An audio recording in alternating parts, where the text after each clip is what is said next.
Out of 81 cave deaths studied by researchers, only 2 people lived long enough to make it back to the surface. On the 18th of November, 2018, 68-year-old Louis Bougrat was raised from 40 meters down inside the French shaft of Puech Youle, and the Federation's obituary records it specifically. He was conscious on leaving the cave. A few hours later, he was gone. The rescuers moved fast. A doctor went down to him. Everything was done right. So, why didn't any of that save a man who was brought out alive? And what do 18 years, 6,000 cubic meters, and a hunch from 1899 have to do with it? In the west of the Aveyron department, right on the border with the lot, a rectangular hole opens up in an ordinary field, 4 meters by 6, clean edges, as if someone had lifted a block of rock out of the ground. Locals call places like this by the Occitan word Igue, a shaft, a vertical well in limestone. This one has a name of its own, Igue de Puech Youle. Below the entrance, a double shaft drops through Bethonian limestone. One pitch runs into the next, and the total depth is 55 meters. By caving standards, that's modest. French expeditions work at depths of 1,000 meters and more.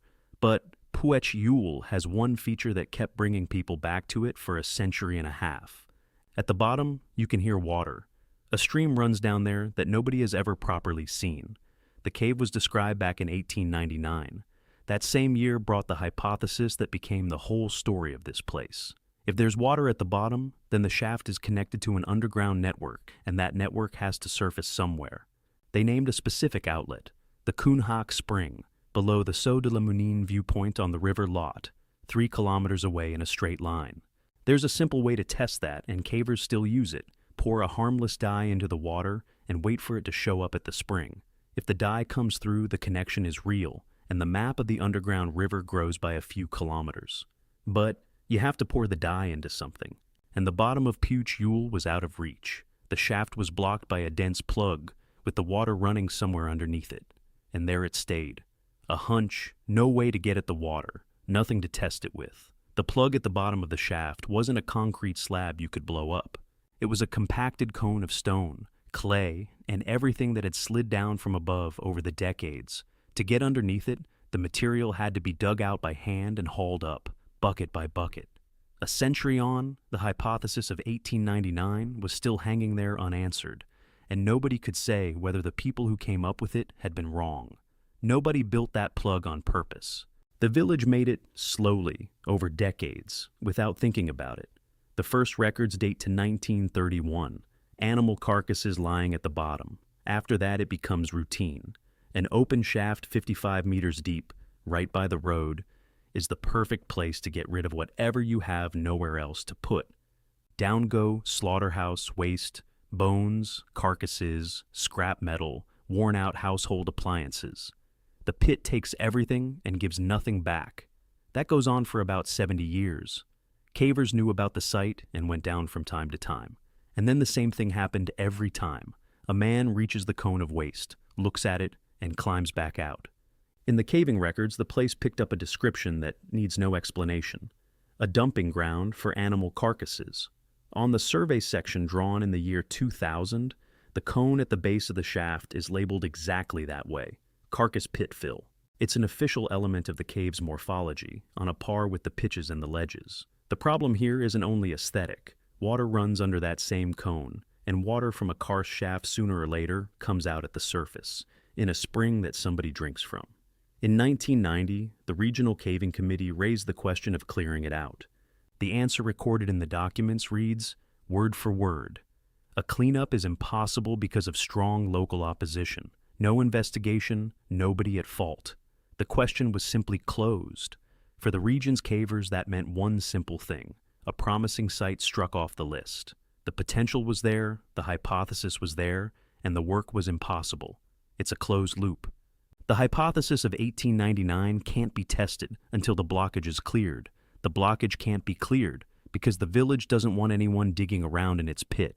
And inside that pit sits 70 years of other people's decisions, compressed into a single cone. Any work at this site had to begin not with exploration, but with cleaning. Not with a descent into the unknown, but with hauling out by hand everything 3 generations had thrown down there. What moved things along was a change of ownership. In the late 90s, the plot of land with the shaft on it passed to a private owner who was a caver himself. Now the site had an owner interested not in what could be dumped into it, but in finally getting everything out of it. In August of the year 2000, the Spéléo-Club de Captenac took on the clear-out together with the Aveyron Caving Committee. The first work camp ran from the 5th to the 18th of August, with 14 people.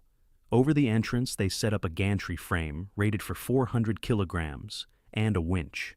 The scheme was simple: load at the bottom, haul at the top, sort alongside. In 2 weeks, they brought up around 23 cubic meters.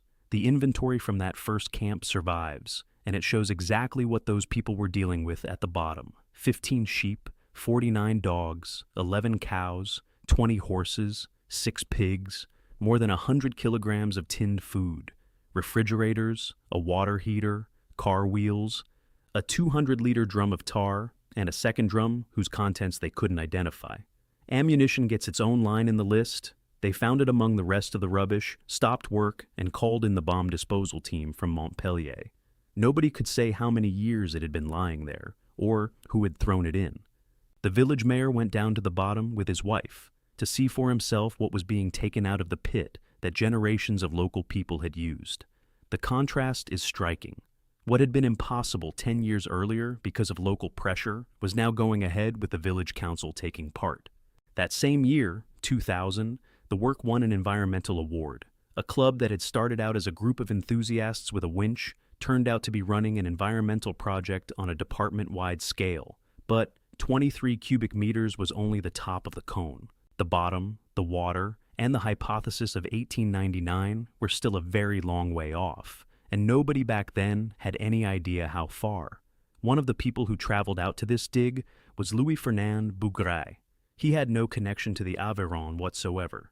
He was born on the 15th of December, 1949, in Bourges, in the Cher department, right in the center of France. He lived his whole life nearby, in Plainpied-Givaudan, a small commune just outside Bourges. He belonged to the Caving and Archaeology Club of Vogue, and worked with the Caving Committee of the Cher department and with the Regional Committee of Centre-Val-de-Loire. At home, there was a family, his wife Annie, a son and a daughter. What he did for a living on the surface can't be established from the available documents. His profession isn't listed anywhere. Neither is the exact number of years he'd spent underground. All we know is that he was an experienced man and a well-known figure in his department's caving community. What is known is what he did in caving beyond his own trips underground. Bougrat ran the National Caving Days, an annual event where clubs take people underground who have never been there before. That work isn't about records. It's spending half a day lowering people on a rope who have put on a helmet for the first time in their lives, and making sure nobody panics in a tight spot. His committee's obituary puts it this way: he was passing the torch to future generations. The same text lists his cheerfulness, his humor, his calm, and his unfailing motivation. Every year he went out with the club to clean passages, clearing away rubbish that other people had dragged into the caves. It's about 400 kilometers from the Cher to the Aveyron. He was digging someone else's shaft in someone else's department for the sake of a hypothesis put forward 50 years before he was born. There's a photograph of him at this dig: a white helmet with a headlamp, glasses, a man covered head to toe in clay sitting in a steel skip that a tripod and pulley system has lifted out of the shaft in the middle of a field. He's smiling and waving at the camera. A skip on a rope works fine as long as you're talking about tens of cubic meters. By 2003, it was clear the count would run into thousands. The result of the first 3 years: 90 cubic meters of waste and 255 hours of work underground. That's pure time spent by people at the bottom of the shaft, not counting the drive, not counting the rigging, not counting the sorting up top. And it was still only cleaning. Not a single new meter of cave had been gained in 3 years. The project stopped being one club's private business. In 2001, the Aveyron Departmental Council gave it the first Departmental Environment Prize. In 2006, the Veolia Foundation put €6,000 into the dig. In caving, money rarely means anything beyond equipment, but here it changed the nature of the work itself. From 2009, the dig was mechanized. A mini excavator went down to the bottom of the shaft, a compact machine on extending legs, the type engineers call a spider. On the surface, they installed a permanent crane, and it stayed there for good, rather than arriving for each work camp. The process was monitored on video from above. The man at the top could see what was happening below and run the hoist without leaning over the entrance. Buckets of 150 liters. A single lift carried up to 350 kilograms of spoil.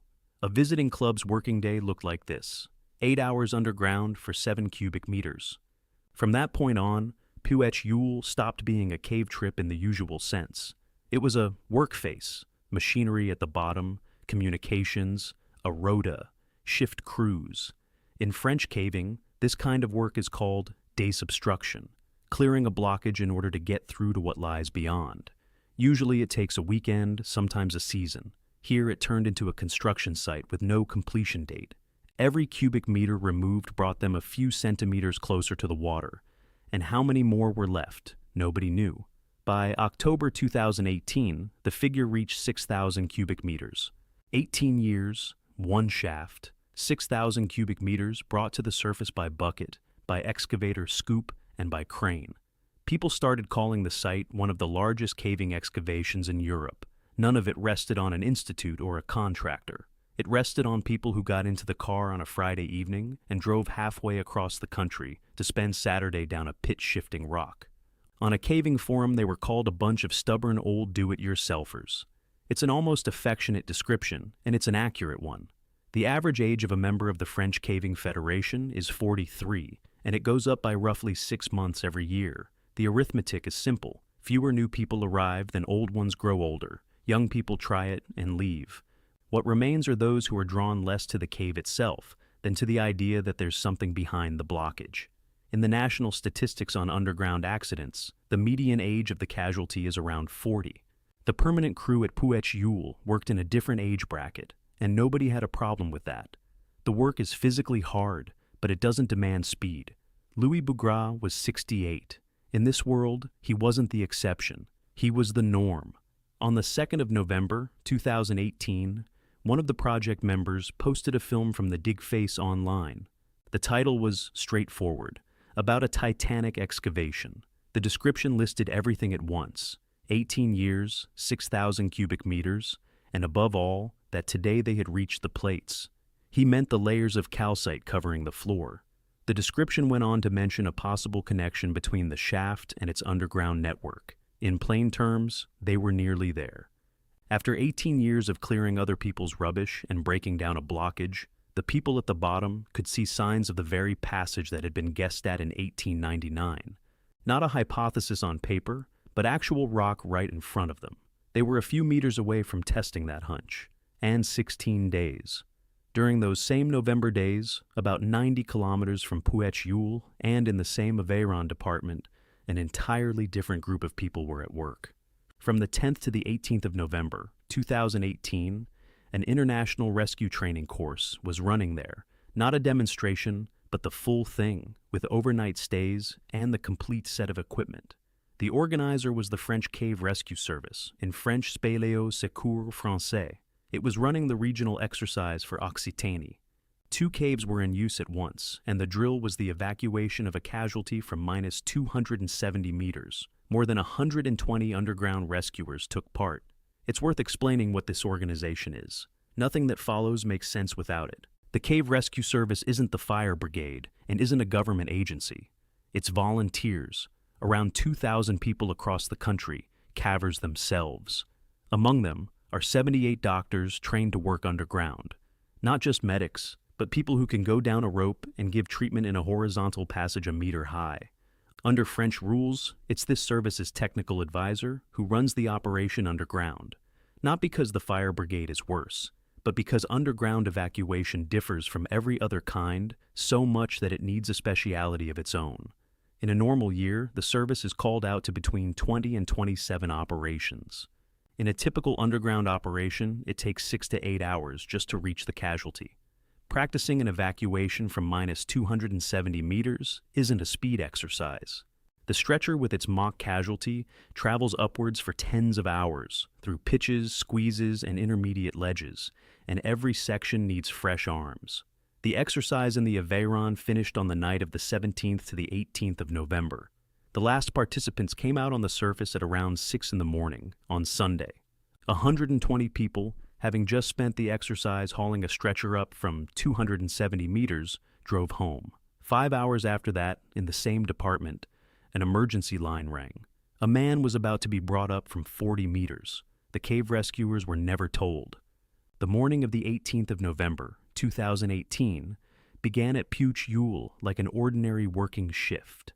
5 people went down the shaft. They were working at minus 40 meters, at the bottom of the dig face, where the spoil had been coming out for 18 years running.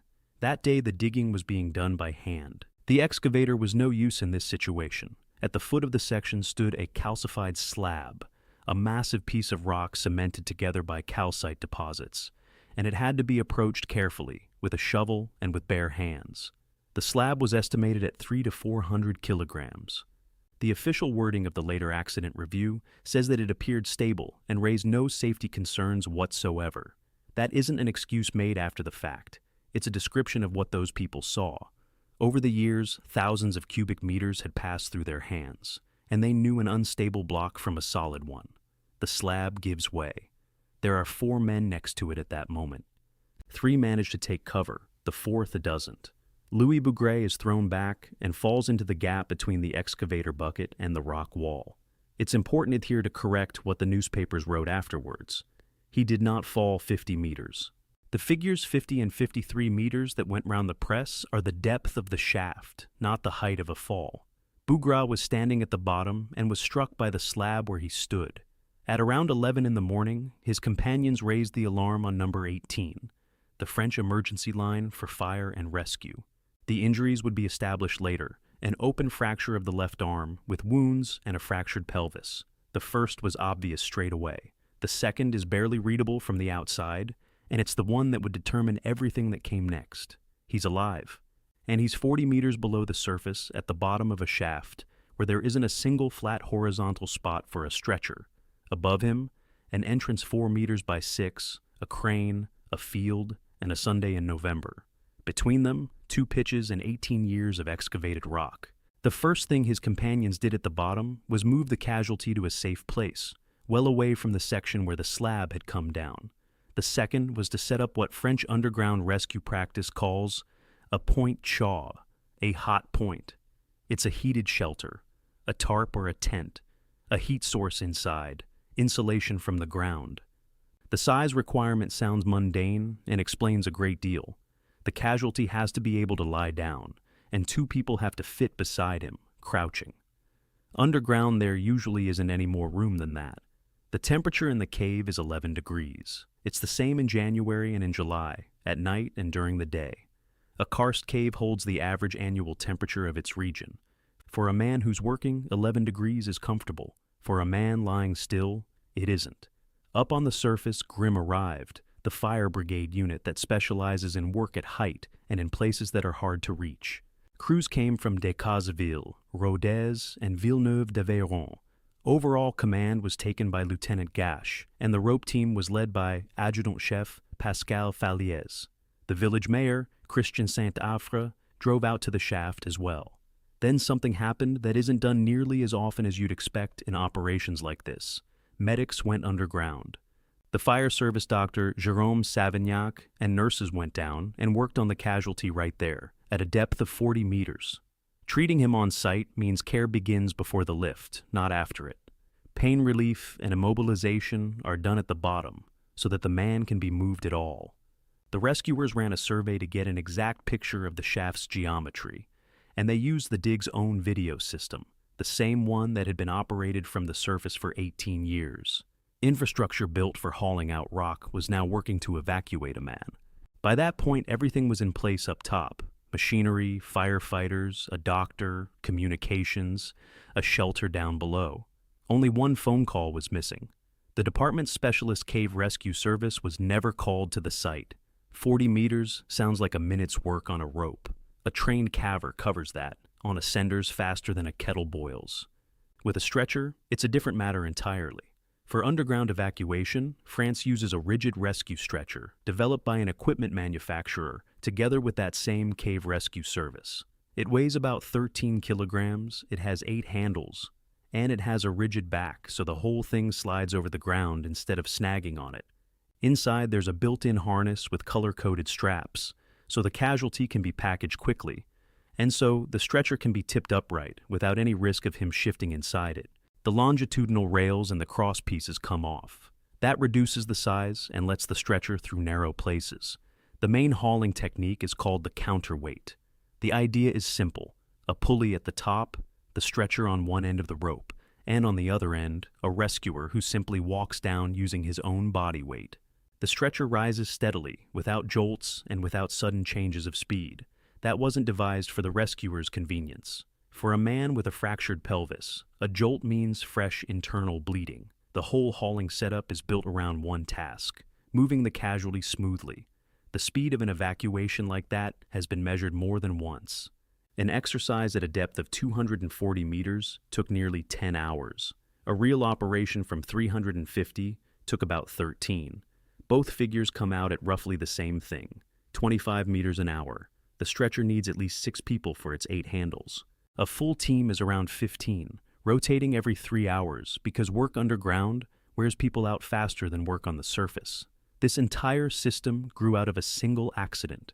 In 1952, in the Gouffre de la Pierre Saint-Martin, a faulty winch dropped a 29-year-old caver, Marcel Lubens. He lived for 36 hours underground, and they could not bring him up. Out of that failure came the whole of French cave rescue: the service, the stretcher, the counterweight. The country learned how to bring people up out of shafts because once it failed to bring up one man. At Puech Youle on the 18th of November, that system worked. At around 2:30 in the afternoon, Louis Bougrat was brought to the surface. About 3.5 hours had passed since the alarm. For an underground evacuation, that's fast, and that's with medics going down, with the casualty being prepared on the spot, and with the shaft having to be surveyed first. The obituary published by the French Caving Federation contains a phrase that makes this whole story worth telling. Word for word, it says, "He was conscious on leaving the cave." In other words, the operation succeeded. A man knocked down by a slab of 300 to 400 kilograms at a depth of 40 meters was brought up alive and conscious. Waiting for him at the top were medics, a helicopter, and the road to hospital. Then his condition deteriorated sharply. He went into cardiac arrest. At that moment, he became impossible to transport. You can't move a man in that state, and resuscitation was carried out right there on the ground beside the mouth of the shaft. That same mouth, 4 meters by 6, in the middle of a field where the crane had stood for 18 years. They managed to stabilize him. A helicopter took him to the University Hospital, CHU, Perpignan in Toulouse, the largest medical center in the whole region, with a full trauma unit. At around 9 in the evening, word came that Louis Bougrat had died. The death certificate carries the date, the 18th of November, 2018, and the number 594. He was 68 years old. The press, and later the Federation's insurance table, would give the figure 69, the usual mistake when you subtract 1 year from another. His 69th birthday was 27 days away. About 6.5 hours passed between his arrival at the surface and the news of his death. All that time, he was in the hands of medical staff, above ground, in full daylight, inside a system that was working exactly as it should. And that gap is the part of the story an outsider finds hardest to understand. They got him out. Alive. The explanation lies not in the rescue operation, but in physiology. The exact medical cause of death was never officially published. It was only stated that he died of his injuries. But the mechanics of cases like this have been described in trauma medicine for a long time, and they explain why a fractured pelvis is more dangerous than it looks. The retroperitoneal space, the area behind the abdominal cavity where blood goes when the pelvic ring is fractured, holds up to 4 liters, which is close to the entire blood volume of an adult. The bleeding there is usually venous rather than arterial. It produces no noticeable pulsation. It's almost invisible from the outside, and without surgery, it doesn't stop on its own. Mortality from pelvic trauma in patients over 60 reaches 37%. The most dangerous part is that almost none of it shows. In 42% of elderly casualties, signs of hidden blood loss are present, while blood pressure reads completely normal. Their alarm thresholds are different. In a young patient, a pulse of 130 is a warning. In an older one, it's already 90. In a young patient, a pressure below 95. In an older one, anything below 110. The man is talking, answering questions. His readings look fine, and inside, liter after liter is collecting. That isn't negligence on the rescuer's part. That's the physiology of age. The second factor is cold. He's lying still, which means the main source of heat, muscular work, is switched off. He's giving up his heat to the rock. In older people, the response of the blood vessels to cold is blunted, and shivering is weaker. Below a core temperature of 34 degrees, blood stops clotting properly. From there, a loop closes. He gets colder, his blood clots worse, the pelvis bleeds more, his pressure falls, and he tolerates the cold even less. In a classic trauma study, mortality was 40% at a core temperature below 34 degrees and 100% below 32. Nobody survived, regardless of how severe the injury itself was. The doctrine of the French Cave Rescue Service puts it in a single line. Hypothermia is a constant of underground accidents. And there's a third thing. The lift itself is a medical procedure with a risk of its own. It has a name, rescue collapse. Moving a chilled casualty, bringing him upright, running the winch, all of it is capable of triggering cardiac arrest. In a matched analysis of just over 100 cases, mortality among those who were moved turned out to be twice as high. A further drop in core temperature of 5 or 6 degrees after removal from the cold has been documented separately. Bougrat was brought up at 2:30. The cardiac arrest came immediately afterwards. A few weeks later, the accident was reviewed by the very volunteer service that hadn't been called to the site. Its bulletin carries one short line. The Cave Rescue Service of Department 12 was not involved. Not arrived later, not partially deployed, simply not involved. There's a second piece of evidence, and it says even more. In the service's archive of rescue operations, there is no entry at all for the 18th of November, 2018. The dates on either side are there. In the statistics of French cave rescue, that day simply doesn't exist. The logic behind the decision was clear and, on the whole, reasonable. 50 meters of depth, a shaft in a field by the road, a well-known site with a crane on top, and a video link. 4 uninjured people beside the casualty. Rope access firefighters can handle a job like that. And formally they did handle it. They brought the man up alive in about 3.5 hours. On the numbers, that's a good result. Twice as fast as the average time it takes in a typical underground operation just to reach the casualty. This doesn't only happen in France. In May 2005, in the Spanish cave of Las Motillas, a 36-year-old caver fell at a depth of 80 meters. His rope was anchored to a rock, and the rock came away with it. They hauled him up through 3 shafts over 9 hours. At the entrance, medics worked on him for almost another hour and a half. The helicopter couldn't fly at night, so he went by road. He died on the way to hospital. Afterwards, the Andalusian Federation stated publicly that the standing cave rescue system had not been activated. There's also the opposite example. Germany, June 2014. A caver with a severe head injury is about 1 kilometer down. The operation pulls in more than 700 rescuers, 200 of whom work underground, and doctors from 5 countries. The evacuation takes 12 days. The casualty survived, and 6 months later, he was back at work. 20 times deeper, dozens of times longer, and the man lived. The difference between these stories doesn't lie in the depth. To see where this case sits in the statistics, it's worth looking at the wider picture. The French Caving Federation collated every accident from the year 2000 to 2018, 495 reports over 19 years, an average of 26 a year among several thousand active cavers. The breakdown by cause goes like this. 1/3 are slips, 16% are falling rock, another 16 are falls while climbing. Digging work, that is, clearing blockages, accounts for around 4%. Roughly 70% of all accidents involve a fall of some kind, either of a person or of a rock. As for the consequences, fractures make up 27% of cases, deaths 1.4%. Over 19 years, that report contains 7 deaths. The Puech Youle case stands last on the list, and it's the only one for 2018. Now for the thing that makes this story genuinely rare. There's a peer-reviewed study covering every cave death in the United States over 29 years. 81 cases. Of those, 85% died before rescuers ever reached them. And only 2, in the study's own words, lived long enough to leave the cave. Both had fall injuries. 2 out of 81.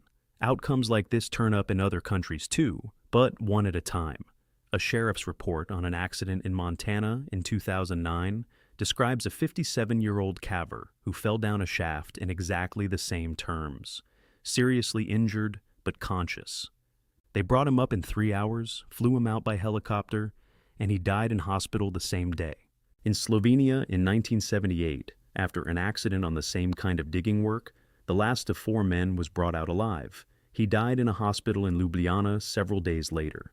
Worldwide, there are 4 confirmed cases of a person being brought out of a cave alive and dying above ground.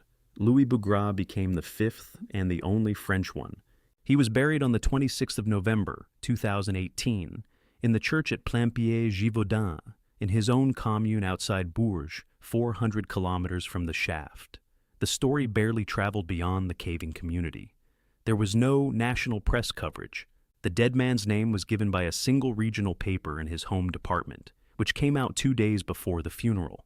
The findings of the gendarmerie investigation were never published. Neither was the exact medical cause of death. Everything that is reliably known fits into a handful of documents: the accident review, the Federation's obituary, his committee's obituary, and notes in 2 local papers. But this death did have one consequence, and it's an unexpected one. After the accident, the witnesses came to the cave rescue service, the 3 who had managed to take cover, and the others who had been at the bottom of the shaft that day and up on the surface beside the stretcher. From January of the following year, the Federation brought in a new rule: 3 paid sessions with a psychologist for direct witnesses of an accident. A man who spent years taking beginners underground and making sure nobody lost their nerve in the dark ended up changing the rules for the people who stay up top beside the stretcher. Not through a loud inquiry, not through a court case, not through a campaign, simply because his companions asked for help after what happened, and the Federation put it in writing for the first time. The hypothesis of 1899, that the stream at the bottom of the shaft comes out as a spring some 3 kilometers away, was never tested with dye. The distance between the 2 points was later calculated from their coordinates: 2 kilometers and 660 meters. The hunch that 18 years of digging had been built on was very nearly right. The obituary from the committee of the Share Department preserves the words of people who went underground with him. They will miss his cheerfulness, his humor, his calm, and his unfailing motivation. He went down into someone else's pit in someone else's department on an ordinary Sunday in November. They brought him up alive in 3.5 hours, and it wasn't enough.